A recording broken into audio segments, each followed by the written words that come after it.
तो उसे और भी पछतावा होने लगा, क्योंकि पुष्कर उससे बिना मिले ही चला गया था। तभी आडंबर अंदर आया और उसने प्रियंका से पूछा, प्रियंका क्या हुआ, तुम इतनी परेशान क्यों लग रही हो, क्या सब ठीक है? धनवंतरी ने भी कहा, हाँ हाँ, मुझे तो पहले से ही पता था कि पुष्कर एक अच्छा लड़का है। जब वो वापस आएगा तो मैं उससे अश्विनी के स्पेशल फोर्स में शामिल होने की बात करूंगी। क्या तुम इसके बारे में मेरी कोई मदद कर सकती हो? प्रियंका इस समय कुछ भी सुनना नहीं चाहती थी। वो सीधे कमरे से बाहर चली गई। अब उसका कहीं भी जाने का मन नहीं था, इसलिए उसने सीधे अपने नाना कमांडर निकुंज से कांटेक्ट करने की कोशिश की। जब प्रियंका ने निकुंज प्रताप को सारी बात बताई तो उसने कुछ देर सोचा और फिर अचानक कहा, तुमने जो कहा उसे सुनकर ऐसा लगता है कि पुष्कर किसी बड़ी मुसीबत में है। मुझे जरूर उसकी मदद करने के लिए कुछ करना होगा। प्रियंका ने सुबकते हुए कहा, जी नाना जी, हमें जल्दी से ही जल्दी कुछ करना होगा, वरना पुष्कर बड़ी मुसीबत में फंस जाएगा। निकुंज ने कहा, तुम्हें चिंता करने की कोई जरूरत नहीं है, पुष्कर इतना कमजोर नहीं है, और फिर वो दानी पहाड़ी पर जरूर कोई दवाइयां जड़ी बूटी ढूंढने गया होगा। मैं इस बारे में जल्दी जानकारी हासिल करता हूँ, तुम मत घबराओ। लेकिन प्रियंका का मन नहीं मान रहा था। दरअसल जब वो और पुष्कर पहाड़ी से नीचे आए थे तब पुष्कर ने प्रियंका को एक दिल दहला देने वाला सच बताया था। पुष्कर ने बहुत सीरियस टोन में प्रियंका का हाथ पकड़ के उसकी आंखों में आंखें डाल के कहा था, प्रियंका, तुमने और पहाड़ पर मौजूद सभी लोगों ने मुझे संजय मेहता को मारते हुए देखा, लेकिन एक ऐसी घटना हुई जो किसी ने नहीं देखी। तुम्हारे अंदर जब वो ठंड का एक्सप्लोजन हुआ उससे संजय मेहता तो बेशक जम गया, लेकिन तुमने अपने शरीर में इस बीमारी को कई गुना बढ़ा लिया है। अब ये ठंड तुम्हारे शरीर को अंदर से एज कर रही है। इस बीमारी से इंसान का शरीर एक दिन में 1 साल जितना जी लेता है। इस रेट से किसी का भी शरीर 2 महीने से ज्यादा जिंदा नहीं रहेगा। लेकिन तुम घबराओ मत, मैंने इस बीमारी के मेजर कंपोनेंट को तुम्हारे शरीर से अपने शरीर में ट्रांसफर कर लिया है। पुष्कर की बात सुनकर प्रियंका दंग रह गई थी। प्रियंका अपने ख्यालों में खोई हुई थी जब कमांडर निकुंज की आवाज ने उसे चौंका दिया। निकुंज ने प्रियंका से कहा, ठीक है, एक जगह है जहाँ जाकर तुम्हें अपनी प्रॉब्लम का सोल्यूशन मिल जाएगा। अगर तुम वहाँ जा सकती हो तो मैं तुम्हें उस जगह का नाम और पता बता सकता हूँ। निकुंज की बात सुनते प्रियंका चौंक गई और उसने जल्दी से कहा, आप मुझे बताइए, चाहे कुछ भी क्यों ना हो जाए, मैं इसे करके रहूंगी। उसके बाद फिर निकुंज ने जल्दी से एक सेना का हेलीकॉप्टर तैयार करवाया। फिर प्रियंका उस खास जगह की ओर चल पड़ी। प्रियंका जानती थी कि पुष्कर की उम्र लगातार बढ़ रही है। अगर जल्दी से जल्दी उसे संजय के जादू से छुटकारा नहीं मिल पाया तो फिर उसकी प्रॉब्लम कभी भी खत्म नहीं होगी। इस बार वे जिस जगह पर जा रहे थे उस जगह का नाम सामर झील था। अगर वे सीधे झील तक पहुंच जाते तो उनके लिए बहुत अच्छा हो जाता, लेकिन वे जिस जगह जा रहे थे वहां तक जाने के लिए उन्हें बीच का बड़ा रेगिस्तान क्रॉस करना था। पूरी रात यात्रा करने के बाद अगली सुबह प्रियंका ने वो बड़ा रेगिस्तान देखा। प्रियंका ने निकुंज से कहा, नाना जी, हम रेगिस्तान में क्या कर रहे हैं? क्या यहाँ पर वो दवाई मिलेगी जो पुष्कर को ठीक कर सकती है? निकुंज ने कहा, हाँ, लेकिन ये ध्यान रहे यहाँ पर तुम जो कुछ भी देखोगी उसके बारे में तुम्हें किसी से कुछ भी नहीं कहना है। प्रियंका ने कहा, ये क्या, रेगिस्तान के बीच एक ओएसिस? ये सच है कोई इल्यूजन? प्रियंका आगे चली जा रही थी जब उसने अचानक अपने सामने एक विशाल ओएसिस देखा। वो इतनी हैरान थी कि उसे लगा कि उसने गलत देखा है। रास्ते में बहुत सारे गार्ड थे जो प्रियंका की मदद के लिए तैयार थे। प्रियंका कभी कभी थक कर बेहोश हो रही थी, लेकिन फिर भी वो चलती रही। अचानक ही निकुंज ने कहा, वी हैव अराइव्ड। प्रियंका बहुत हैरान थी। उसने देखा कि रेगिस्तान में बहुत से लोग हैं। उस विशाल रेगिस्तान की तुलना एक छोटे शहर से की जा सकती थी। प्रियंका ने कहा, नाना जी, यहाँ रेगिस्तान में इतने सारे लोग कैसे हो सकते हैं? उसने इस प्लेस के बारे में सर्च करने के लिए अपना फोन निकाला, लेकिन उसने देखा कि फोन में कोई सिग्नल ही नहीं है। तभी एक स्पेशल टीम के आदमी ने प्रियंका से कहा, हर जगह पर कोई सिग्नल नहीं आता। निकुंज ने उन सभी के रहने का अरेंजमेंट कर दिया था। निकुंज को देखते ही एक बूढ़े ने कहा, निकुंज, तुम यहाँ क्यों आए हो? निकुंज ने उस आदमी से कहा, भाई ओमदत्त, तुम तो और भी जवान होते जा रहे हो, चलो मैं तुम्हारा इनसे परिचय कराता हूँ। ये मेरी मुंह बोली नातिन प्रियंका, ये मुंबई से है। प्रियंका ने कहा, नमस्ते अंकल। ओमदत्त ने कहा, अच्छा है, तुम बड़ी प्यारी हो। निकुंज ने कहा, हमें कोई जरूरी काम है, इसलिए हमें आज ही जनरल स्वरूप से मिलना है। ओमदत्त ने कहा, क्या तुम उनसे मिलना चाहते हो? ओमदत्त जानता था कि जनरल स्वरूप बहुत ही गुस्सैल आदमी है, इसलिए उसने निकुंज से पूछा, निकुंज, तुम अचानक उससे क्यों मिलना चाहते हो? निकुंज ने मुस्कुराते हुए कहा, मेरी नातिन को कुछ प्रॉब्लम है और इसलिए मुझे जनरल स्वरूप से मिलना ही होगा। ओमदत्त ने प्रियंका की ओर देखा जिसका चेहरा पीला पड़ गया था। उसने अपने दांत पीसते हुए कहा, ठीक है, मैं तुम्हें जनरल स्वरूप से मिलवाने ले जाऊंगा, लेकिन तुम्हें उससे जल्दी से बात करनी होगी, क्योंकि एक बार जब वह अपने मिशन पर चला जाएगा तो शायद 3 से 5 महीने बाद ही वापस आएगा। निकुंज ने कहा, ठीक है, मैं तुम्हें परेशान करने के लिए माफी चाहता हूँ भाई। ओमदत्त ने कहा, उसकी कोई जरूरत नहीं है, बस मुझे वो स्पिरिचुअल वाइन चाहिए जिसके आजकल बहुत ज्यादा चर्चे हैं। निकुंज ने हंसते हुए कहा, ठीक है, इस बार मैं जल्दी में आ गया हूँ, लेकिन मैं तुम्हारे लिए जल्दी ही वो वाइन भिजवा दूंगा। तभी प्रियंका ने कहा, अंकल, मेरे पास वो वाइन तो है नहीं, लेकिन मेरे पास ये 2 स्पिरिचुअल पत्तियां हैं, आप चाहें तो इन्हें एक बार आजमा कर देखें। प्रियंका ने एक छोटा सा बैग निकाला, फिर उसमें से 2 पत्तियां निकाली और उन्हें ओमदत्त को सौंप दिया। ओमदत्त बहुत खुश हुआ और जल्दी से मुस्कुराते हुए बोला, शुक्रिया शुक्रिया, मैंने सुना है कि ये पत्ते तो और भी दुर्लभ हैं। ठीक है, अब मैं तुम्हें जनरल स्वरूप के पास लेकर चलता हूँ। वो तीनों एक साथ आगे बढ़ गए। रास्ते में उन्हें बहुत ही अजीब अजीब जगहें और लोग मिल रहे थे, लेकिन प्रियंका ने उन पर ज्यादा ध्यान नहीं दिया। हालांकि एक मीठे पानी की झील से गुजरते समय प्रियंका अचानक चौंक गई। यह अजीब था कि इस रेगिस्तान में इतनी बड़ी झील थी। उसने झील के तल के नीचे एक विशाल काली परछाई देखी, जिसे देखने से ऐसा लग रहा था कि झील के नीचे कोई राक्षस बैठा हो। ओमदत्त ने उस राक्षस जैसे जीव को देखकर कहा, ये तो बड़ा अजीब है, अब तक ऐसा लग रहा था कि मर चुका है। मैंने इसे आज बहुत समय बाद हिलते हुए देखा है। प्रियंका उसे देखकर थोड़ा डर गई, क्योंकि यह जगह बहुत ही अजीब थी। थोड़ी देर बाद प्रियंका ने अचानक पेड़ों में दबे एक विशाल जहाज को देखा। बाहर से ऐसा लग रहा था कि उस जहाज पर लोग रह रहे हैं। प्रियंका ने गहरी सांस ली, क्योंकि यह बहुत सी ऐसी चीजें थी जो उसकी उम्मीद से परे थी। फिर वे तीनों एक नाव पर चढ़े। अचानक प्रियंका ने देखा कि उस नाव पर कई झंडे लगे हुए हैं, जिन पर रेड थंडर लिखा हुआ है। जैसे ही ओमदत्त अंदर जाने वाला था, उसे एक आदमी दिखाई दिया। ओमदत्त ने उस आदमी की ओर हंसते हुए हाथ हिलाया और फिर निकुंज को उस आदमी की ओर देखने का इशारा किया। जब निकुंज ने उस आदमी को देखा तो उसने तुरंत अपना शरीर सीधा किया और अपने कपड़े ठीक किए। प्रियंका ने भी एक नजर उस आदमी पर डाली। उसे अचानक एक ट्रांस महसूस हुआ, जैसे कि उसने इस आदमी को पहले भी कहीं देखा हो। लेकिन फिर ध्यान से देखने पर उसे लगा कि नहीं, उसने इस आदमी को कहीं नहीं देखा है। ओमदत्त जोर से चिल्लाया, जनरल स्वरूप, और फिर उसने आगे बढ़कर उसे सैल्यूट किया। जनरल स्वरूप ने कहा, क्या बात है? उन्होंने पीछे मुड़कर नहीं देखा और अपने हाथों को अपनी पीठ के पीछे करके खड़े हो गए। ओमदत्त ने कहा, कमांडर निकुंज प्रताप आपसे मिलने आए हैं। स्वरूप ने मुड़कर देखा और कहा, निकुंज बताओ क्या हो गया है? इतना कहने के बाद स्वरूप ने भौहें सिकोड़ी और फिर उनकी नजर प्रियंका पर पड़ी। तभी निकुंज ने कहा, सर मेरी नातनी एक अजीब सी बीमारी से पीड़ित है, प्लीज उसे एक बार देखें। स्वरूप ने कहा, ओह यहाँ आओ और मुझे एक नजर देखने दो। स्वरूप ने प्रियंका को हाथ के इशारे से अपनी ओर बुलाया। प्रियंका डरते हुए आगे बढ़ गई। प्रियंका के नजदीक आते ही स्वरूप ने अपनी जेब से एक छोटा सा आईना निकाला और फिर एक सुई की मदद से प्रियंका के खून की एक बूंद ली और उसे उस आईने पर गिरा दिया। एक तीखी आवाज के साथ खून की बूंद ने आईने के ऊपर बर्फ की एक परत बना दी। स्वरूप ने इसे नहीं देखा और अचानक अपनी आंखें बंद कर ली और फिर कुछ महसूस करने लगा। स्वरूप ने अचानक अपनी आंखें खोली और गहरी आवाज में कहा, तुम्हारा शरीर ठीक है, हालांकि तुम अंदर से थोड़ी कमजोर हो, लेकिन ऐसा नहीं है कि तुम्हारी लाइफ खत्म हो रही है। प्रियंका ने कहा, सर ऐसा इसलिए है क्योंकि मेरे बॉयफ्रेंड ने मेरे शरीर से सारी ठंडी हवा चूस ली है, इसलिए उसकी लाइफ तेजी से खत्म हो रही है। स्वरूप ने कहा, तुम्हारा बॉयफ्रेंड? मुझे विश्वास नहीं होता कि उसने तुम्हारी इस बीमारी को अपने ऊपर ले लिया है। स्वरूप ने यह कहकर अपनी भौहें सिकोड़ ली, मानो यह उसके जीवन की सबसे बड़ी प्रॉब्लम हो। फिर उसने प्रियंका से फिर से अपने खून की कुछ ड्रॉप्स ग्लास पर डालने को कहा, लेकिन इस बार एक नहीं 10 बूंदें टपकाई गईं। काफी देर बाद स्वरूप ने गहरी सांस ली और कहा, अगर वाकई तुम्हारे बॉयफ्रेंड ने ऐसा किया है तो उसकी जिंदगी एक दिन में 3 साल के बराबर खत्म हो रही है। क्या एक दिन में 3 साल? स्वरूप की बात सुनते प्रियंका का सिर घूम गया, उसका पूरा शरीर नरम पड़ गया और वह लगभग जमीन पर गिर गई। ये कैसे संभव हो सकता है? 3 साल? वो कुछ देर के लिए तेजी से सांस लेती रही, मानो उसका दम घुट रहा हो। नहीं जनरल, क्या आप उसे बचा सकते हैं, है ना? मैं नहीं चाहती कि वह मर जाए, प्रियंका ने दुखी होते हुए कहा। प्रियंका को इस तरह देखकर निकुंज भी परेशान हो गया और उसे सांत्वना देने के लिए आगे बढ़ा। साथ ही उसने स्वरूप से भी मदद करने के लिए कहा। फिर जनरल स्वरूप ने कहा, मैं उसे बचा सकता हूँ। प्रियंका ने खुश होते हुए कहा, सच में?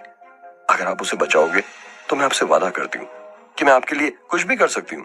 आप बताइए, आप इसके बदले में क्या चाहते हैं? प्रियंका ने स्वरूप के हाथ को कसकर पकड़ लिया था। तभी स्वरूप ने कहा, मैं चाहता हूँ कि तुम मेरे बेटे से शादी करो। ठीक है? क्या क्या कहा आपने?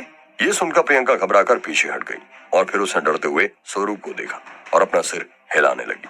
आपके बेटे से शादी? नहीं, इसके अलावा कुछ और नहीं हो सकता। मैं आपके बेटे से शादी नहीं कर सकती। स्वरूप ने प्रियंका की ओर देखा और गहरी आवाज में कहा, मेरा बेटा तुम्हारी उम्र के बराबर है और उसका कैरेक्टर भी साफ है।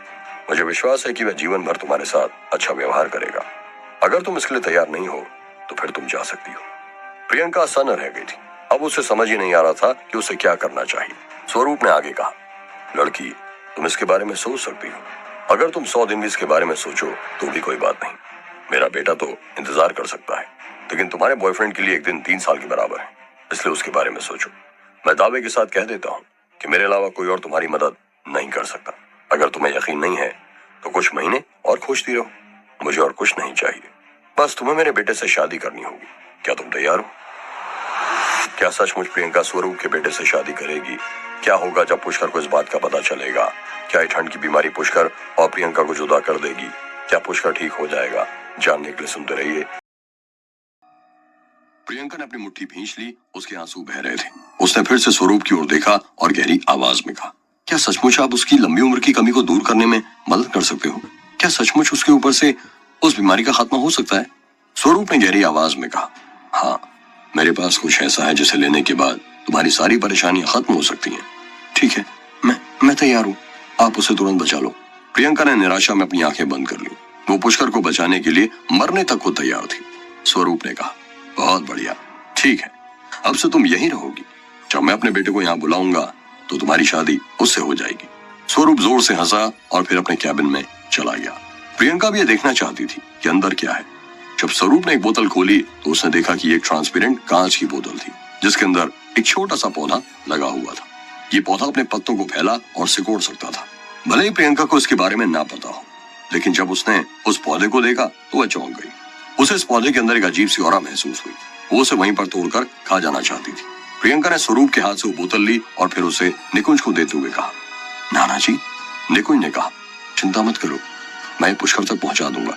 निकुंज ये नहीं बता सकता था कि उसकी आंखों में उदासी थी या कुछ और, लेकिन उसने कहा, वास्तव में एक योद्धा की बहू होना बेहद सम्मान की बात है। प्रियंका ने निराश होते हुए निकुंज से कहा, नाना जी, बस अब कुछ और मत कहो, मैं बहुत थक गई हूँ, आप जल्दी जाओ। निकुंज ने भी उन्हें अलविदा कहा और तेजी से बाहर चला गया। ओमदत्त ने स्वरूप से कहा, जनरल, मैंने तो कभी नहीं सुना कि आपका कोई बेटा है, क्या आप सिंगल नहीं है? जनरल स्वरूप ने ठंडी आवाज में कहा, आप मेरे बारे में क्या जानते हैं? मेरा एक बेटा और एक बेटी है, लेकिन हमने कई सालों से एक दूसरे को नहीं देखा है। वैसे अगर मैं साल गिनना शुरू करूं तो मेरा बेटा इस समय कॉलेज में होना चाहिए। ओमदत्त ने कहा, क्या सचमुच? पिछली बार आपने नशे के दौरान किसी लड़की का नाम लिया था। जनरल स्वरूप ने जोर जोर से खांसते हुए कहा, वो मेरी बेटी का नाम है। अब ये सब छोड़ो, हमें जल्दी से यहाँ से निकलना है, उसकी तैयारी करो। ओमदत्त ने स्वरूप को खांसते हुए देखकर पूछा, जनरल, आप ठीक तो है ना? स्वरूप ने जवाब दिया, मैं ठीक हूँ, मेरी चिंता मत करो, जल्दी जाओ, यहाँ खड़े मत रहो। उधर शामली और पुष्कर गाड़ी से पहाड़ी रास्ते में गड्ढे भरी सड़क से आगे बढ़ रहे थे। रात हो चुकी थी और शामली पुष्कर के पैरों पर लेटी हुई राइड का मजा ले रही थी।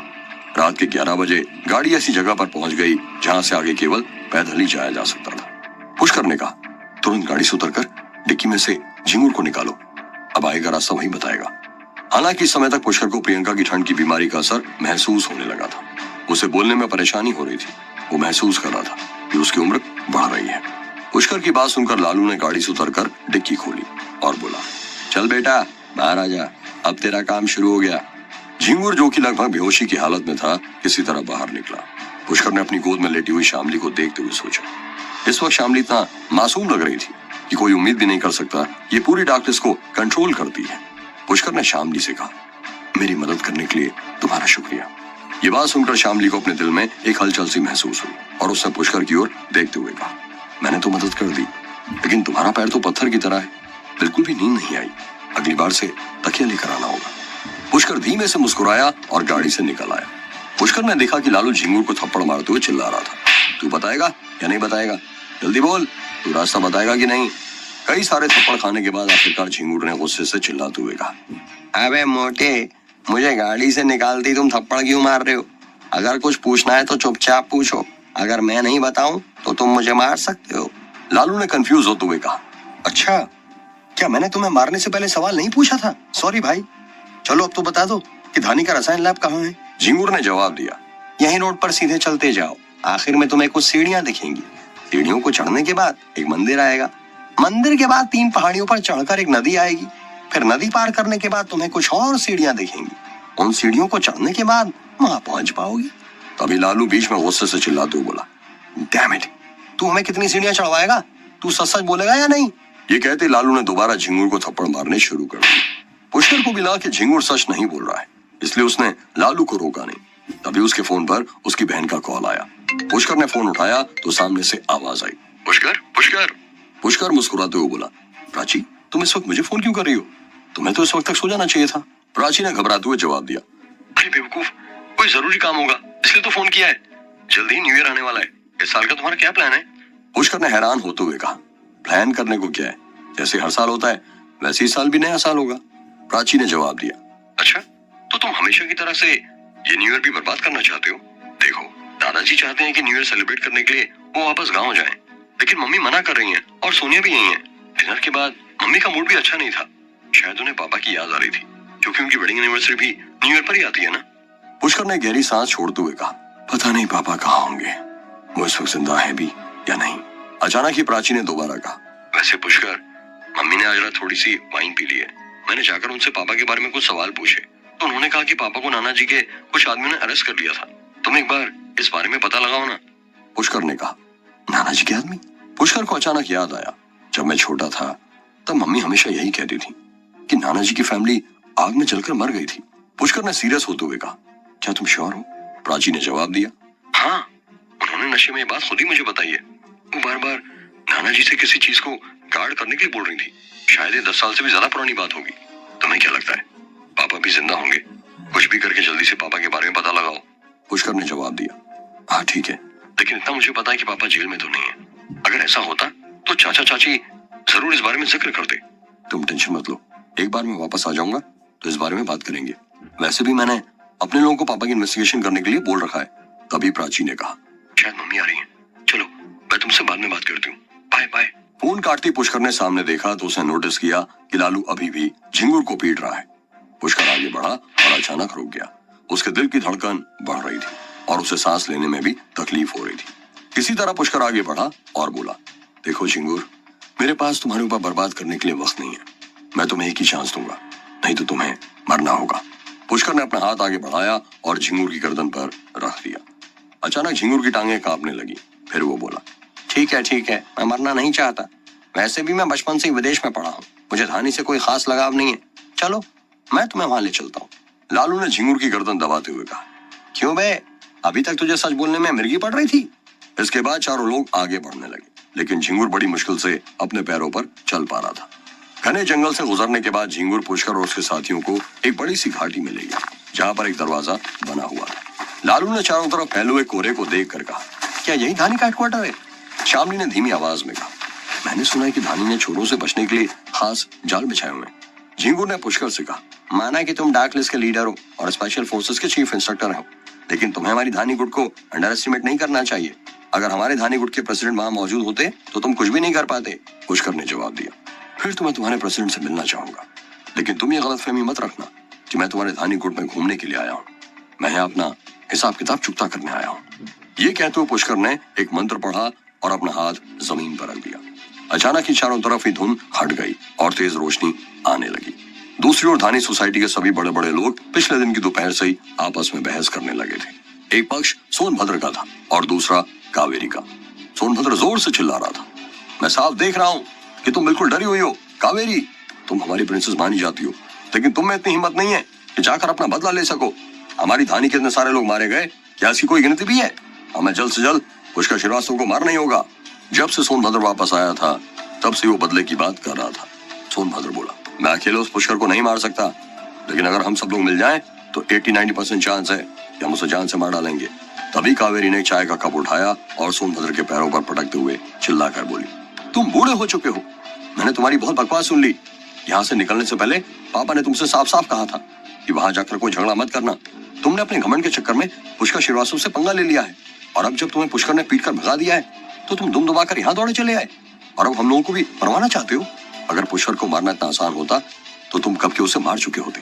जब पुष्कर को संजय मेहता और उसका गुलाम भी नहीं मार पाया तो तुम क्या चीज हो? मैं तुम्हारी इस बेवकूफी में तुम्हारा बिल्कुल भी साथ नहीं दूंगी।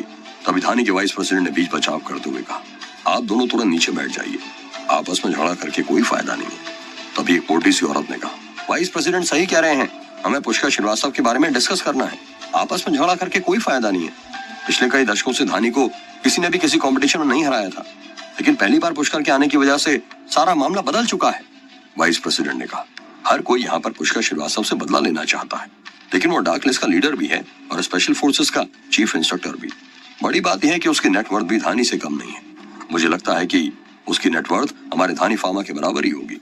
कावेरी ने कहा, मुझे लगता है कि पुष्कर श्रीवास्तव एक ऐसा इंसान है जिसे सही और गलत की समझ है। मेरा सुझाव यही रहेगा कि हम जाकर पुष्कर से माफी मांग लेते हैं और समझौता कर लेते हैं। सबसे अच्छी बात यह रही कि हमने प्रियंका या उसकी फैमिली के ऊपर अटैक नहीं किया। जिस हिसाब का पुष्कर का स्टेटस है उसे देखते हुए अगर हम पुष्कर से माफी मांगकर अपना धानी फार्मा अपने पास भी रख पाए तो हमारी बहुत अच्छी किस्मत होगी। क्या कावेरी और सोनभद्र ये समझौता कर पाएंगे? क्या पुष्कर घायल होने के बाद भी धानी फार्मा वालों से निपट पाएगा? क्या पुष्कर को दवाई मिल जाएगी? क्या पुष्कर अपनी बढ़ती उम्र को रोक पाएगा? जानने के लिए सुनते रहिए ये एक्साइटिंग कहानी सिर्फ पॉकेट एफएम पर।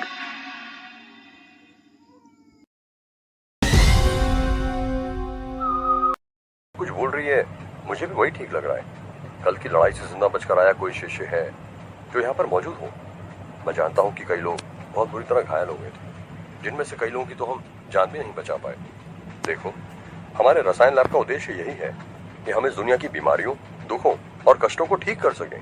इसलिए इस तरह की पावर और प्रॉफिट के झगड़ों में फंसकर हम लोगों का कोई फायदा नहीं है। ये बात सुनते ही बदले की इच्छा रखने वाले मेंबर्स भी सोचने लगे। ये बात तो सच है कि बचपन से ही हम इस दुनिया को बचाना चाहते थे, लेकिन जब से हमारी थानी सोसाइटी से हमें इतना सारा पैसा और ताकत मिली है, तब से हमारी प्रायोरिटीज बदल गई हैं। अचानक सोनभद्र ने अपने सामने रखे टेबल पर मुक्का मारकर उसे टुकड़ों में तोड़ दिया और चिल्लाया, तुम बाप बेटी एक जैसे ही हो, बिल्कुल कमजोर और डरपोक। इतने सालों से दवाइयां तैयार करने के अलावा तुम लोगों ने किया ही क्या है? अगर मैं अपने इस रसायन लैब का ख्याल ना रखता तो हम आज कहाँ होते?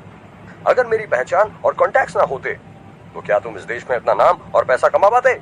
और अब जब हमारी थानी फार्मा मुसीबत में है तो उस पुष्कर से बदला लेने की बजाय तुम उसके आगे सर झुकाने की बात कर रहे हो। मैं ये बात दावे के साथ कह रहा हूँ कि जब तक पुष्कर का वरदान ग्रुप बर्बाद नहीं हो जाता तब तक थानी फार्मा दोबारा कभी इस देश में आगे नहीं बढ़ पाएगा।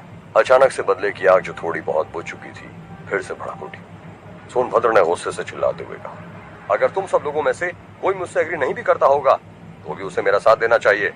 मैं जिंदगी में कभी भी इतना समझदार नहीं बनना चाहता कि कल के आए हुए 17 साल के लड़के के सामने अपनी सालों की मेहनत को ऐसी मिट्टी में मिला दूं।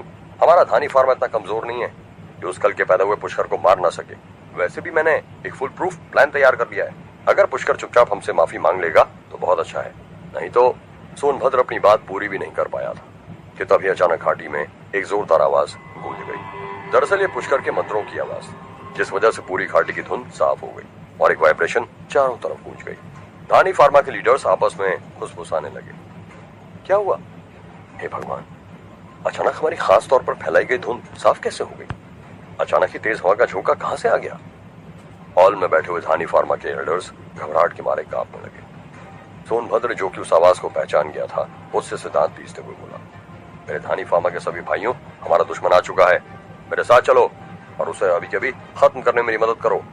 अचानक ही सभी लोग सोनभद्र के पीछे खड़े होकर जोर जोर से नारे लगाने लगे। सोनभद्र जोर से हंसते हुए अपने साथियों को लेकर आगे बढ़ता हुआ बोला, पुष्कर श्रीवास्तव, तुम्हारा आखिरी समय आ चुका है।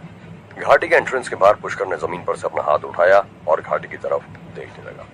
पुष्कर ने नोटिस किया कि वहां अंदर कई सारे मंदिर हैं और बड़े बड़े मैदानों में जड़ी बूटियां और औषधियां उगाई गई हैं।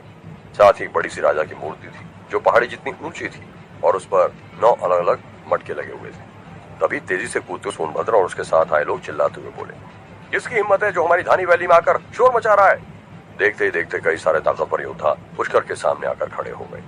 ये देख झिंगुर बहुत खुश हुआ और चिल्लाते हुए बोला, वाइस प्रेसिडेंट सोनभद्र चाचा, मुझे बचाओ। झिंगुर को चिल्लाते हुए देखकर लालू ने उसे एक जोरदार लात मारी।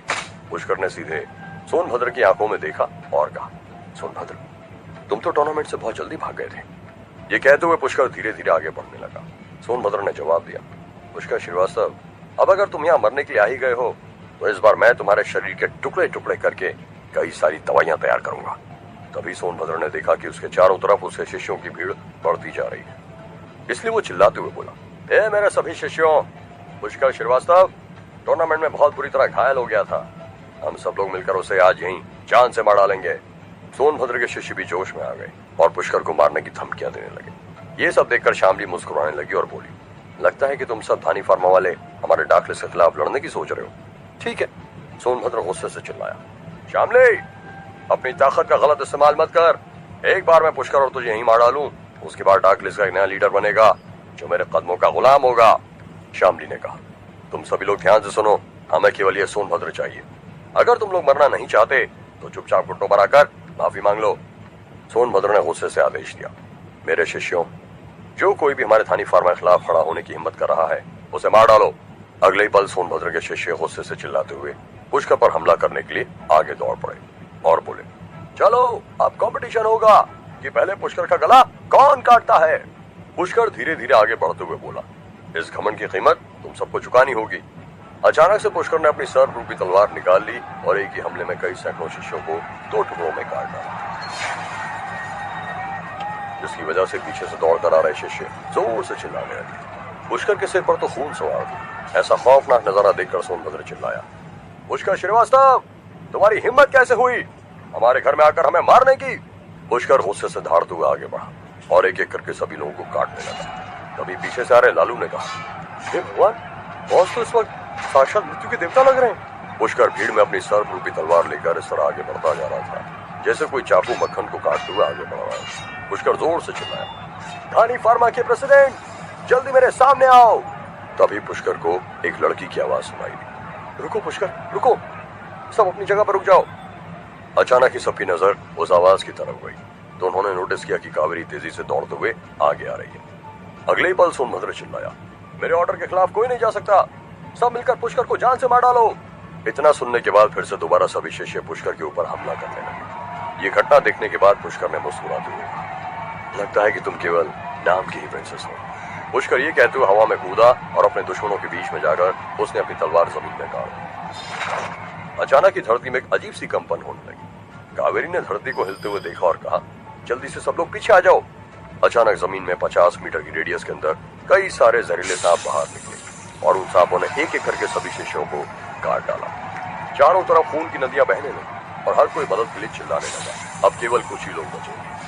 कुछ देर बाद धानी फार्मा के कुछ लीडर्स और कुछ ताकतवर शिष्य ही बच पाए थे। पुष्कर की इतनी खतरनाक ताकत का नजारा देखकर एक लीडर बोला, पुष्कर श्रीवास्तव, तुम कातिल हो, खूनी हो, क्या तुम्हारे अंदर बिल्कुल भी इंसानियत नहीं है। पुष्कर जोर से हंसते हुए बोला, क्या कहा इंसानियत? जब तुम लोग मुझे मारने की कोशिश कर रहे थे तब तुम्हारी इंसानियत कहाँ गई थी? जो कुछ भी तुमने अपने फायदे के लिए इंटरनल वॉर टूर्नामेंट में किया, क्या वह इंसानियत का काम था? ये कहते हुए पुष्कर ने अपनी तलवार धानी फार्मा के लीडर्स की तरफ गड़ दी और बोला, अगर तुम मुझे मेरे एक भी साथी को मारने की कोशिश करोगे तो मैं तुम्हारे पूरे खानदान को मिटा दूंगा। तभी पुष्कर ने धानी किंग की बड़ी सी मूर्ति के ऊपर से एक लड़की के रोने की आवाज सुनी। पुष्कर ने पलट कर देखा तो सोनभद्र और उसके 2 साथियों ने एक खूबसूरत लड़की को पकड़ रखा था। दरअसल वह लड़की और कोई नहीं, कनिष्का थी, जिसकी तरफ से पुष्कर ने भैरव टूर्नामेंट में हिस्सा लिया था। सोनभद्र गुस्से से चिल्लाया, पुष्कर श्रीवास्तव, अब मैं तुम्हें दिखाता हूँ कि मेरी रसायन स्किल कितनी खतरनाक है। सोनभद्र के कहते अचानक उस बड़ी सी मूर्ति में से 9 मटके अलग अलग जगह से निकले और पुष्कर के सिर के चारों ओर घूमने लगे, जिसकी वजह से पुष्कर अपनी जगह से हिलडुल नहीं पा रहा था। पुष्कर ने गहरी आवाज में कहा, क्या तुम कनिष्का को किडनैप करके मुझे ब्लैकमेल करना चाहते हो? सोनभद्र ने कहा, हाँ, तो क्या हुआ? अगर इस कनिष्का की फैमिली ने तुम्हें भैरव टूर्नामेंट में हिस्सा लेने का मौका ना दिया होता तो तुम यहाँ कभी नहीं आ पाते और हमारे धानी फार्मा को इतना बड़ा नुकसान कभी नहीं झेलना पड़ता। ये सब इस लड़की और इसकी फैमिली की वजह से हुआ है। पुष्कर ने अपने हाथ की तलवार को कंधे पर रखते हुए कहा, क्या तुम्हें पता है कि उस आदमी के साथ क्या हुआ था जिसने पिछली बार मुझे इस तरह की धमकी देने की कोशिश की थी? लेकिन सोनभद्र भी हार मानने वाला नहीं था। वह गुस्से से चिल्लाया, चाहे कुछ भी हो, लेकिन इस बार पहले की तरह नहीं होगा।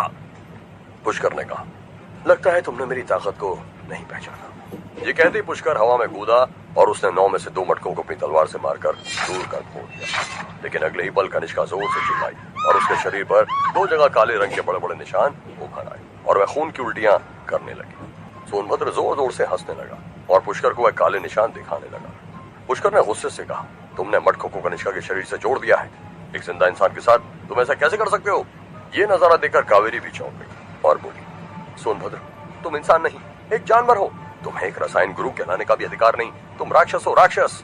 सोनभद्र ने कहा, धानी फार्मा के लिए मैं सब कुछ करने को तैयार हूँ। मैं वो कड़े फैसले लेने के लिए तैयार हूँ जिनके बारे में तुम सोच भी नहीं सकती। इसके बाद सोनभद्र ने पुष्कर की ओर इशारा करते हुए कहा, तुम बहुत ताकतवर बनते हो ना, तुम डार्क लिस्ट के और स्पेशल फोर्सेस के भी लीडर हो।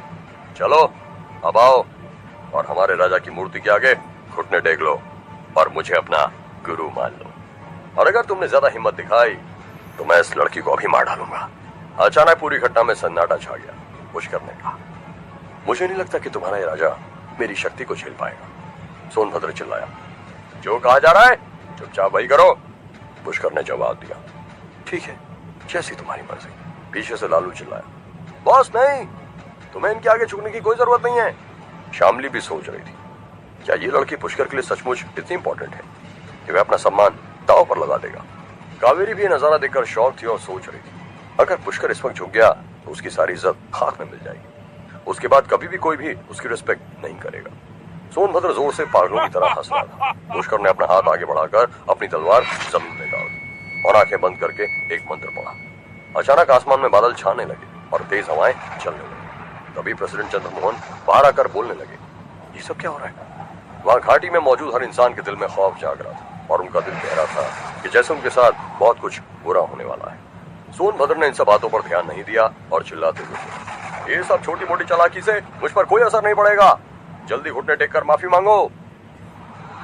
क्या पुष्कर आज धानी फार्मा का अंत कर देगा? लेकिन उसके पहले क्या पुष्कर को धानी पहाड़ी पर अपने काम की दवाई मिल पाएगी? क्या कावेरी अपने लोगों को बचाने के लिए पुष्कर से कोई सौदा कर लेगी? प्रियंका जनरल स्वरूप के चंगुल से निकल पाएगी? जानने के पुष्कर ने आंखें खोली और जोर से चिल्लाया। अचानक हवाएं और भी तेज चलने लगी और आसमान में बिजली कड़कने लगी।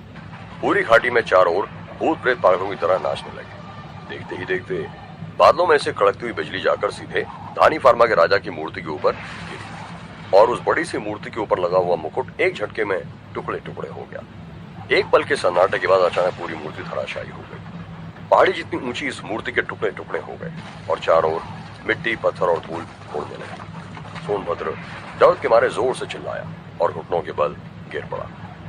पुष्कर ने एक पैर जमीन पर पटका और अगले ही पल वह कनिष्का के सामने पहुंच चुका था। पुष्कर ने अपनी जैकेट उतारी और कनिष्का को पहनाई, फिर तलवार के इशारे से सभी बादलों को हटा दिया।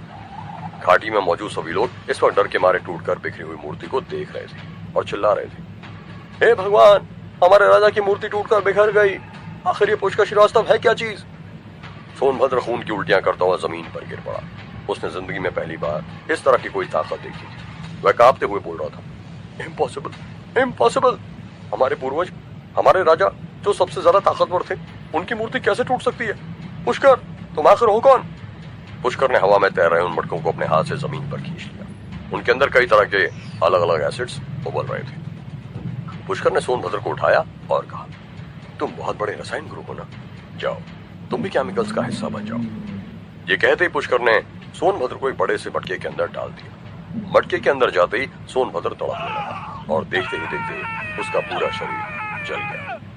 आखिरकार जब सारा मामला शांत हो गया तो कावेरी और चंद्रमोहन के साथ कई सारे लीडर्स चुपचाप आगे बढ़ते हुए आए और पुष्कर के सामने खड़े हो गए। कावेरी जानती थी कि वो पुष्कर से कुछ भी मांगने की हालत में नहीं है, इसलिए उसने कहा, पुष्कर, मैं तुम्हें अपना गुरु मानती हूँ। आज के बाद से धानी फार्मा तुम्हारे हाथ में है। धानी फार्मा के कुछ बचे कुछ शिष्य और लीडर्स चुपचाप घुटनों के बल झुके और बोले, हम सभी पुष्कर श्रीवास्तव को अपना गुरु मानते हैं। पुष्कर ने मुस्कुराते हुए कहा, लेकिन तुम धानी फार्मा वाले तो मुझे मारना चाहते हो ना, इसलिए तुम्हारी जान बख्शने के कॉम्पनसेशन के तौर पर तुम्हारी सैकड़ों सालों से तैयार की गई सभी कीमती दवाइयां मैं यहां से लेकर जाऊंगा। क्या तुम्हें मंजूर है? कावेरी के लिए चॉइस नामुमकिन थी, लेकिन पुष्कर के सामने वह इतना ही बोल पाई, ठीक है पुष्कर, लेकिन मैं कहना चाहती हूँ कि तुम्हें मारने का सारा प्लान सोनभद्र का था और हमें इस बारे में कुछ पता नहीं था। पुष्कर ने देखा कि कावेरी के अलावा बाकी किसी में भी बोलने की हिम्मत नहीं है, इसलिए उसने कहा, अगर तुम्हें इस प्लान के बारे में पता होता तो क्या तुम अभी यहाँ जिंदा खड़ी होती? कावेरी ने सिर झुका कर कहा, पुष्कर, मैं जानती हूँ कि तुम यहाँ एक खास मेडिसिन लेने के लिए आए हो। हमारे पास वो मेडिसिन है, इसलिए मैं तुम्हारा टाइम वेस्ट नहीं करूंगी। पुष्कर ने कहा, ठीक है, उठ जाओ। पुष्कर की बात सुनकर कावेरी के साथ साथ बाकी लोग भी उठ गए। कावेरी ने कहा, थैंक यू पुष्कर, हमारे धानी फार्मा में एक बहुत बड़ा स्पिरिचुअल गार्डन है। हम पिछले हजारों साल से कई तरह की औषधियां तैयार कर रहे हैं, प्लीज मेरे साथ चलो। बाकी के सभी लीडर्स का तो ये सुनकर दिल टूट चुका था, क्योंकि ये उनकी पूरी जिंदगी की मेहनत थी। कावेरी पुष्कर को सीक्रेट गार्डन में ले गई और कहा, पुष्कर यही है। पुष्कर ने एक नजर सब कुछ देखा और कहा, क्या बस यही है? पुष्कर सोचने लगा, मुझे तो उम्मीद थी कि शायद मुझे यहाँ पर बहुत अच्छी दवाइयां मिलेंगी, लेकिन इस लेवल की दवाइयों से तो मेरे शरीर की उम्र बढ़ने वाली बीमारी ठीक नहीं हो पाएगी। ये गार्डन बहुत अमेजिंग है, लेकिन मेरे काम का यहाँ कुछ भी नहीं है। कावेरी पूरे दिन पुष्कर के साथ औषधि ढूंढने में लगी रही और कहा, पुष्कर, तुम्हें आखिर किस तरह की औषधि चाहिए? अगर तुम हमें बताओ तो हो सकता है कि हम कोई दवा तैयार कर सकें। पुष्कर ने औषधि खोजते हुए कहा, मेरे शरीर में एक ठंड बढ़ने वाली बीमारी है, जिससे हर रोज मेरी उम्र 1 साल बढ़ रही है, इसलिए मुझे वो औषधि चाहिए जिससे मेरी ये प्रॉब्लम ठीक हो सके, क्योंकि मेरे पास ज्यादा टाइम नहीं है। इतना सुनते ही कावेरी हैरान रह गई और बोली, मेरे पास इसे ठीक करने की दवाई तो नहीं है, पर इसके काउंटर एक्शन के लिए एक औषधि है। हमारे पास कुछ ऐसी गोलियां हैं जो तुम्हारी उम्र बढ़ा सकती हैं। इससे तुम ठीक तो नहीं होगे, लेकिन तुम्हारे पास जो टाइम बचा है वो ऑलमोस्ट दुगना हो जाएगा। पुष्कर ने कहा, लेकिन वो गोलियां बिल्कुल बेकार हैं। मेरी स्पिरिचुअल लीव भी उनसे अच्छी है। कावेरी ने तुरंत कहा, अगर ऐसी बात है तो पुष्कर, तुम मेरे साथ हमारे राजा की सीक्रेट केव में चलो, शायद वहां कुछ मिल जाए। दरअसल हम वहां जाने की हिम्मत नहीं करते हैं, लेकिन एक बार मेरे दादाजी को वहां से बहुत ही खास औषधि मिली थी। पुष्कर ने कावेरी के इशारे करने की डायरेक्शन में देखा तो सचमुच वहां एक अजीब सी गुफा बनी हुई थी, जिसमें से लगातार पानी टपक रहा था। पुष्कर ने गहरी आवाज में कहा, लेकिन तुम लोग वहां अंदर जाने से डरते क्यों? कावेरी ने पुष्कर का जवाब दिया, हमारे यहाँ एक पुरानी लोक कथा है कि बहुत समय पहले एक कपल था जो दवाइयां और औषधियां तैयार करने के लिए पागल था। एक बार उन्होंने गुफा के अंदर जाकर साथ में जहर पी लिया और वहीं सोते हुए मर गए। कहा जाता है कि आज भी उन लोगों की चीखने और रोने की आवाज गुफा के आसपास गुजरने वाले लोगों को सुनाई देती है।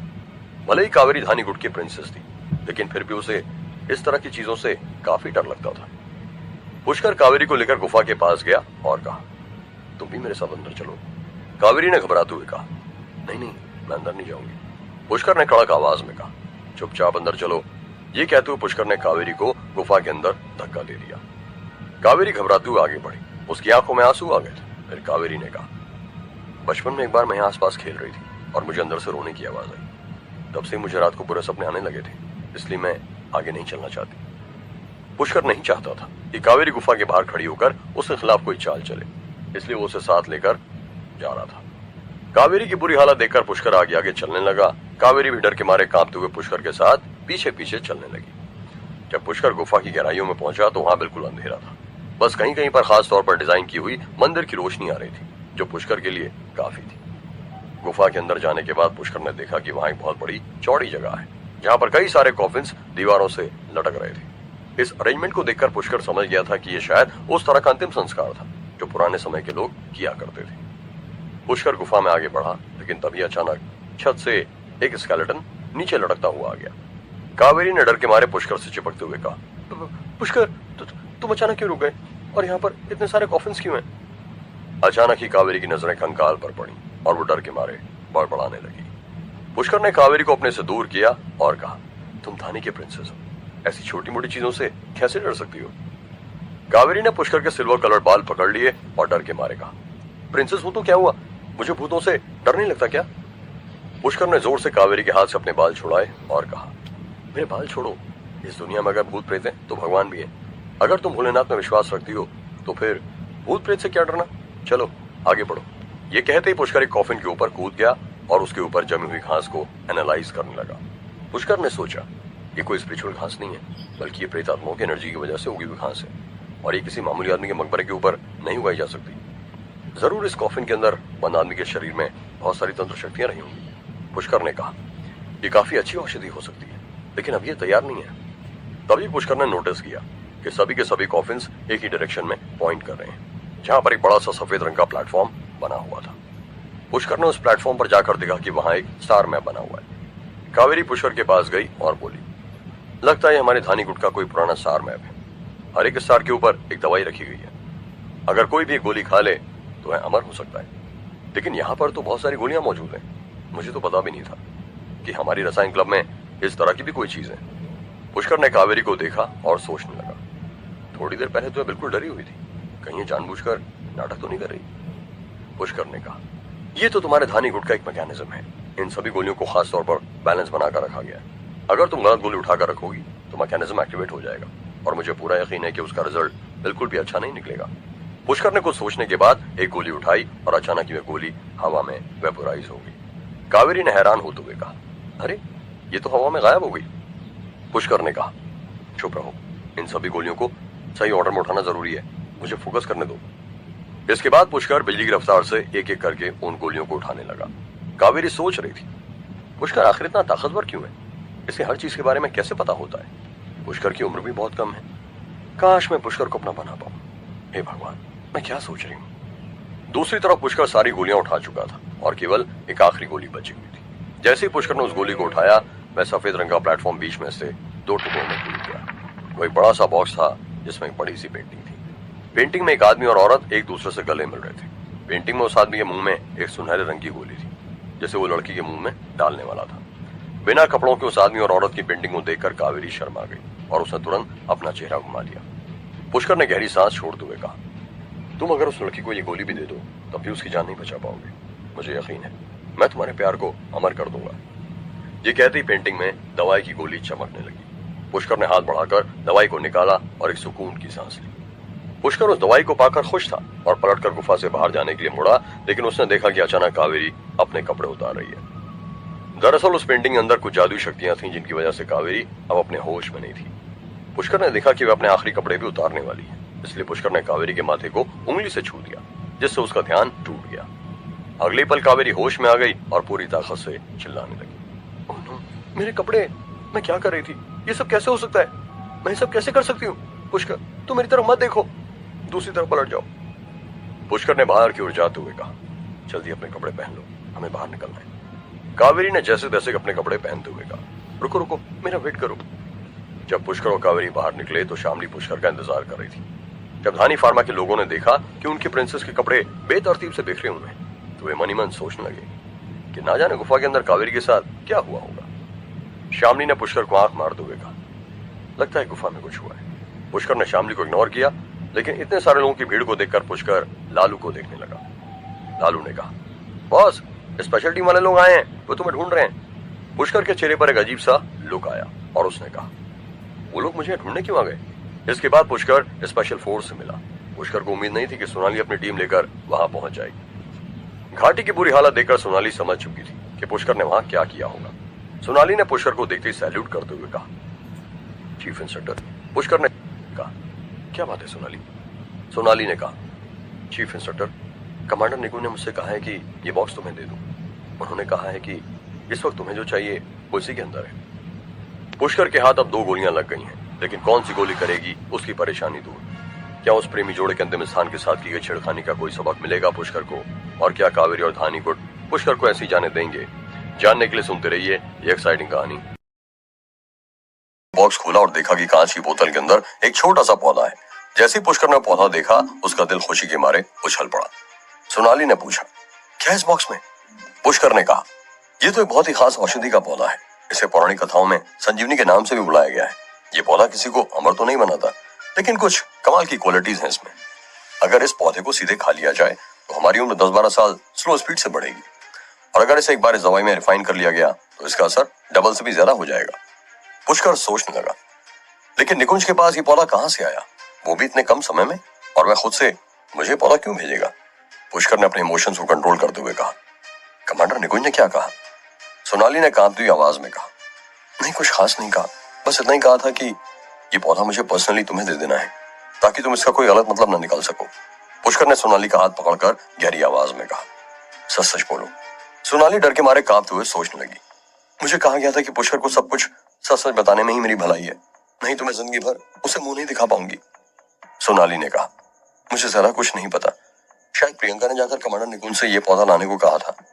प्रियंका कमांडर निकुंज के साथ किसी खास जगह पर गई थी, लेकिन उसके बाद कमांडर निकुंज अकेले वापस लौट आए और उन्होंने ये पौधा तुम्हें देने को कह दिया। मैंने उनसे आगे कोई और सवाल नहीं पूछा। सोनाली ने फिर से सोचा, लेकिन उन्होंने कहा था कि प्रियंका की जिंदगी को कोई खतरा नहीं है।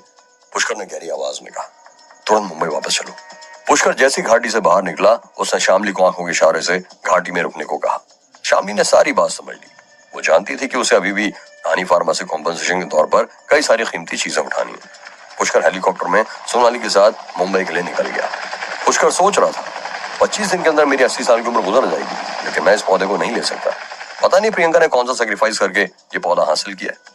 वैसे भी जो दवाई मुझे गुफा से मिली है, भले ही वो मेरी उम्र नहीं बढ़ाएगी, लेकिन वो मेरी शक्तियों को बहुत ऊंचे लेवल पर ले जाएगी, जिसके बाद मैं अपनी जिंदगी 200 साल तक बढ़ा पाऊंगा। इसलिए मुझे चिंता करने की कोई जरूरत नहीं है। केवल एक दिक्कत यह है कि मेरी शक्तियां अब अगले 25 दिनों के बाद ही बढ़ सकती हैं, और 25 दिनों के बाद मैं बहुत ही वीक और बूढ़ा हो जाऊंगा। पुष्कर प्रियंका को फोन लगाते हुए सोचने लगा, प्रियंका, तुम कहीं कोई बेवकूफी का काम तो नहीं कर रही हो? लेकिन उसका फोन लगा नहीं। पुष्कर को इतनी गहरी सोच में देख सोनाली ने सोचा, पुष्कर प्रियंका जैसी लड़की से क्यों प्यार करता है जो उसे हर मोड़ पर मुसीबत ही दे सकती है? प्रियंका से अच्छी शामली है जो इस वक्त पुष्कर के लिए सबसे ज्यादा सूटेबल है। लेकिन पुष्कर कुछ और ही सोचता था। पुष्कर रातों रात वापस मुंबई पहुंच गया और तुरंत कमांडर निकुंज से मिलने गया। लेकिन पुष्कर को पता चला कि कमांडर निकुंज मुंबई में था ही नहीं, और तो और किसी को भी नहीं पता था कि वह कहाँ गया है। पुष्कर प्रियंका के घर भी गया, लेकिन उसे प्रियंका नहीं मिली। तभी पुष्कर ने सोचा, मैंने प्रियंका को मैजिक कंगन दिया था, उसकी मदद से मैं प्रियंका की लोकेशन निकाल सकता हूँ। लेकिन मैजिक कंगन में भी कोई सिग्नल नहीं आ रहा था। पुष्कर ने तुरंत मेका को फोन लगाया और कहा, जल्दी से मुंबई आ जाओ, मुझे तुम्हारे मैजिक साउंड की मदद से किसी को ढूंढना है। मेका जो उस समय दिल्ली में थी, उसने तुरंत अपने सारे प्लान कैंसिल किए और कुछ ही घंटों में मुंबई पहुंचकर पुष्कर से बोली, पुष्कर तुम इतने परेशान क्यों, तुम किसे ढूंढना चाहते हो? पुष्कर ने सीधे मुद्दे पर आते हुए कहा, मैं चाहता हूं कि तुम अपने सुर बाहर के साउंड का इस्तेमाल करके मेरे बाकी मैजिक कंगन की करंट पोजीशन ढूंढो। मैं इस वक्त बहुत कमजोर हूँ, इसलिए मैं खुद से ये काम नहीं कर सकता। मेका ने घबराते हुए पुष्कर को देखा और कहा, तुम टेंशन मत लो पुष्कर, मैं अभी सभी कंगन की लोकेशन ढूंढती हूँ। दूसरी तरफ प्रियंका रेगिस्तान में रात भर की जगी हुई थी। प्रियंका इस वक्त एक खंडहर शिप के ऊपर मौजूद थी, जहां उसके पास रहने के लिए कुछ भी नहीं था और उसकी देखरेख करने के लिए कई सारे लोग मौजूद थे। प्रियंका शिप से उतरी और नीले पत्थरों से बने हुए एक रास्ते से चलती हुई एक बड़ी सी झील के पास पहुंच गई। प्रियंका झील के किनारे खड़ी होकर अपने ख्यालों में डूबी हुई थी कि अचानक उसका मैजिक कंगन वाइब्रेट करने लगा और उसमें से सुर बाहर की आवाज आने लगी। अचानक ही वो कंगन प्रियंका के हाथ से निकलकर झील में गिर गया। प्रियंका ने तुरंत उस मैजिक कंगन को पकड़ने के लिए पानी में हाथ डाला, लेकिन तभी पानी के नीचे कुछ बहुत बड़ी सी चीज अजीब अजीब सी आवाज करते हुए हिलने लगी। प्रियंका ये देखकर घबरा गई और पीछे हट गई, पर प्रियंका ने अपने कंगन को पानी से निकाल लिया था। थोड़ी देर बाद जब झील का पानी शांत हुआ तो अचानक प्रियंका को पीछे से एक जोरदार आवाज सुनाई दी, तो ये है तुम्हारा टैलेंट। प्रियंका ने पीछे पलट कर देखा तो जनरल स्वरूप उसके पीछे खड़े थे। जनरल स्वरूप ने कहा, शायद तुम्हें अभी तक अंदाजा नहीं है, लेकिन आने वाले भविष्य में तुम बहुत बड़ी चीजें अचीव करोगी। अगर तुम अच्छे से प्रैक्टिस करोगी तो तुम धरती के सभी खूंखार बीस्ट को कंट्रोल कर सकती हो। वैसे भी अब तुम मेरी होने वाली बहू हो और मेरी नौकरी भी खत्म होने वाली है। मैं तुरंत अपने बेटे को बुलाऊंगा और तुम्हारी शादी करवाऊंगा। तुमने अभी नोटिस किया कि तुम्हारे शरीर के अंदर एक खास ताकत है, जिसकी वजह से तुम हाइबरनेशन में गए हुए दानव को भी चढ़ा सकती हो। प्रियंका ने आसमान की ओर देखते हुए कहा, लेकिन मुझे ये सब बिल्कुल पसंद नहीं है, मैं तो किसी आम इंसान की जिंदगी जीना चाहती हूँ। प्रियंका सोचने लगी, बस पुष्कर सही सलामत जिंदा रहे तो शायद हम जिंदगी में दोबारा फिर मिल पाएंगे। दूसरी तरफ पुष्कर के कमरे में मैजिक कंगन हवा में उड़ रहा था और वो अचानक नीचे गिर पड़ा। पुष्कर ने पसीने से लथपथ होते हुए कहा, भले ही मुझे एक बड़ी कीमत चुकानी पड़ी, लेकिन प्रियंका मुझे तुम्हारी लोकेशन आखिरकार मिल ही गई। तुम एक रेगिस्तान में हो, लेकिन वहां क्या कर रही हो? हालांकि पुष्कर प्रियंका की एग्जैक्ट लोकेशन नहीं निकाल पाया था, लेकिन अब उसे अंदाजा हो गया था कि प्रियंका कहाँ थी। उसने तुरंत फ्लाइट कराई। मेहका ने कहा, पुष्कर क्या तुम रेगिस्तान में जा रहे हो? पुष्कर ने जवाब दिया, मेहका तुम्हारी मदद के लिए बहुत बहुत शुक्रिया। प्रियंका गायब है, मुझे उसे ढूंढना ही होगा। तुम भी थक गई होगी, तुम घर जाकर आराम करो। मेहका पुष्कर की बुरी हालत देखकर समझ गई कि पुष्कर को इस वक्त उसकी सख्त जरूरत है। वो बोली, मैं भी तुम्हारे साथ चलूंगी। लेकिन पुष्कर ने तुरंत मना करते हुए कहा, नहीं, रेगिस्तान बहुत खतरनाक है, तुम्हारा वहां जाना ठीक नहीं है, तुम वापस घर जाओ। मेहका ने अपना सुर बाहर उठाया और कहा, ठीक है, लेकिन तुम ध्यान से जाना, और बाहर निकल गई। पुष्कर बिना किसी को बताए मिलिट्री प्लेन से रेगिस्तान की मिलिट्री बेस पर पहुंच गया। मिलिट्री बेस पर पुष्कर को अमान मिला।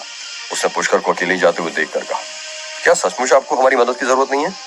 पुष्कर ने कहा, नहीं, कोई जरूरत नहीं, ये मेरा पर्सनल मामला है, इसलिए मैं ज्यादा लोगों को इन्वॉल्व नहीं कर सकता। पुष्कर कंगन की वाइब्रेशन को फॉलो करता हुआ बाहर निकल गया। वो सोच रहा था, अगर मैं इन लोगों को साथ ले गया और कोई मुसीबत आ गई तो मैं इस वक्त बहुत कमजोर हूँ और इन लोगों की जान नहीं बचा पाऊंगा। पुष्कर तुरंत एक रेगिस्तान वाले ट्रक में बैठा, जिसे खास तौर पर स्पेशल फोर्स ने डेवलप किया था। पुष्कर रेगिस्तान में अपने ट्रक को दौड़ा रहा था कि तभी अचानक उसे अजीब सी वेव्स महसूस हुई और उसने ट्रक को रोक लिया। पुष्कर ने देखा कि मिलिट्री बेस उसे अभी भी दिख रहा था। वो सोचने लगा, ये आखिर हो क्या रहा है? मुझे सुर बाहर की जानी पहचानी आवाज क्यों सुनाई दे रही है? पुष्कर अपने ट्रक को दौड़ाते हुए वापस बेस पर पहुंचा तो उसने देखा कि मिलिट्री बेस पर कुछ गार्ड्स एक लंबी सी लड़की को रोकने की कोशिश कर रहे हैं, जो सिर से लेकर पैर तक कपड़े से ढकी हुई थी और उसके हाथ में एक सुर बाहर था। वो लड़की अपने सुर बाहर की जोरदार आवाज से 2 गार्ड्स को घायल कर चुकी थी और तीसरा गार्ड भी एक जोरदार सुर बाहर के साउंड के झटके से पीछे उछलकर गिर पड़ा था। कई सारे सोल्जर्स ने हवा में वार्निंग शॉट्स मारे और उनके कैप्टन ने कहा, चुपचाप यहाँ वापस आ जाओ, नहीं तो गोली मार दी जाएगी। जब लड़की ने इतनी सारी बंदूकें देखी तो उसने चुपचाप सुर बाहर नीचे रख लिया और हाथ ऊपर खड़े कर दिए। एक गार्ड ने लड़की को हैंडकफ लगा दिया और हैरान होते हुए कहा, मेहका, तुम यहाँ क्या कर रही हो? इस मिलिट्री बेस पर आने की तुम्हारी हिम्मत कैसे हुई? मेहका चुपके से पुष्कर का पीछा करना चाहती थी, लेकिन वह मिलिट्री बेस से निकलते ही पकड़ी गई थी। मेघा डर के मारे वहां से निकलने का रास्ता सोच ही रही थी कि तभी पुष्कर का ट्रक वहां पहुंच गया और उसने जोर से हॉर्न बजाया। मेघा खुश होते हुए चिल्लाई, पुष्कर पुष्कर। पुष्कर गुस्से में ट्रक से बाहर आया और मेघा से बोला, क्या बकवास है, तुम यहाँ क्या कर रही हो? क्या तुम मेरी बात भी नहीं मानोगी? तुम नहीं जानती ये रेगिस्तान नहीं है बल्कि एक नखलिस्तान है। पुष्कर ने मेघा को इतना रूडली ट्रीट पहले कभी नहीं किया था। मेघा सोचने लगी, मैं इतनी मुश्किल से यहाँ केवल इसलिए आई थी ताकि पुष्कर की मदद कर सकूं। कहीं पुष्कर को रेगिस्तान में कुछ हो गया तो? माना कि पुष्कर के दिल में केवल प्रियंका ही है, लेकिन मैं पुष्कर की मदद तो कर ही सकती हूँ। अचानक मेघा की आंखों से आंसू बहने लगे। कैप्टन अमान ने जब ये नजारा देखा तो उसने तुरंत अपने लोगों को पीछे बुला लिया। जब सभी लोग वहां से चले गए तो मेघा ने रोना बंद किया। पुष्कर ने एक धीमी आवाज में कहा, मेघा, क्या तुम्हें पता है कि मैं क्या करने जा रहा हूँ? मेघा ने कहा, मैं जानती हूँ कि तुम प्रियंका को ढूंढने जा रहे हो। पुष्कर ने कहा, तो फिर भी तुम मेरे पीछे क्यों आ रही हो? मेघा ने जिद करते हुए कहा, मैं प्रियंका को ढूंढने में तुम्हारी मदद कर सकती हूँ। मैं जानती हूँ कि मेरी मदद के बिना तुम ये काम अकेले नहीं कर सकते। यहाँ पर इतना खतरनाक रेगिस्तान है जिसका कोई अंत नहीं है। अकेले तुम प्रियंका को कैसे ढूंढोगे? मेरे सुरभार की मदद से तुम प्रियंका को जल्दी ढूंढ पाओगे। तुम टेंशन मत लो, मैं तुम्हारे ऊपर बोझ नहीं बनूंगी। प्लीज मुझे अपने साथ चलने दो। पुष्कर ने एक दो पल सोचा और कहा, ठीक है, लेकिन तुम्हें मेरी हर बात माननी होगी। मेघा खुश होते हुए बोली, ओके, क्या तुम सचमुच मुझे साथ ले जाने वाले हो? पुष्कर ने ट्रक की तरफ जाते हुए कहा, जल्दी बैठो और सीट बेल्ट लगा लो। इसके अलावा तुम्हारे बैकपैक में जो फालतू की चीजें हैं उन्हें बाहर निकाल दो, केवल पानी रखो। मेघा तुरंत पैसेंजर सीट पर बैठ गई और बोली, मुझे हमेशा से रेगिस्तान में घूमने का शौक है, चलो आगे बढ़ते हैं। पुष्कर ये सुनकर परेशान हो गया और चुपचाप अपने ट्रक को रेगिस्तान में दौड़ाने लगा। कई घंटे तक रेगिस्तान में लगातार चलने के बाद भी पुष्कर को प्रियंका नहीं मिली। मेघा ने रेगिस्तान को देखते हुए कहा, आखिरकार प्रियंका ऐसी खतरनाक जगह पर क्यों आ गई? पुष्कर भी मन में यही सोच रहा था। मेघा ने अपना मोबाइल फोन निकाल कर कहा, यहाँ पर बिल्कुल भी सिग्नल नहीं आ रहे हैं। पुष्कर ने कहा, अगर सिग्नल आते तो मैं प्रियंका से फोन पर बात ना कर लेता। वैसे भी ट्रक का पेट्रोल खत्म हो चुका है, अब हम केवल सोलर पावर की एनर्जी से ही चल रहे हैं। सोलर पावर पर चलने की वजह से ट्रक बहुत स्लो हो गया था। दिन भर ट्रक को रेगिस्तान में चलाने के बाद आखिरकार शाम हो गई और अनंत रेगिस्तान के बाद अब पत्थर और चट्टानें देखने को मिलने लगी थी। मेघा ने टेलीस्कोप में देखते हुए कहा, पुष्कर वहां देखो, वहां कोई है, वहां उनके साथ कुछ लोग मौजूद हैं। पुष्कर ने भी उन लोगों को नोटिस कर लिया था। पुष्कर ने अपना ट्रक उन लोगों की तरफ घुमा लिया। वहां पर लगभग 16-17 लोग मौजूद थे और उनके ऊंट जमीन पर पड़े हुए थे, जिनके मुंह से खून बह रहा था। क्या पुष्कर मेघा के साथ मिलकर प्रियंका को ढूंढ पाएगा? जनरल स्वरूप किस बीस की बात कर रहे हैं और उन्हें प्रियंका को अपनी बहू बनाने की इतनी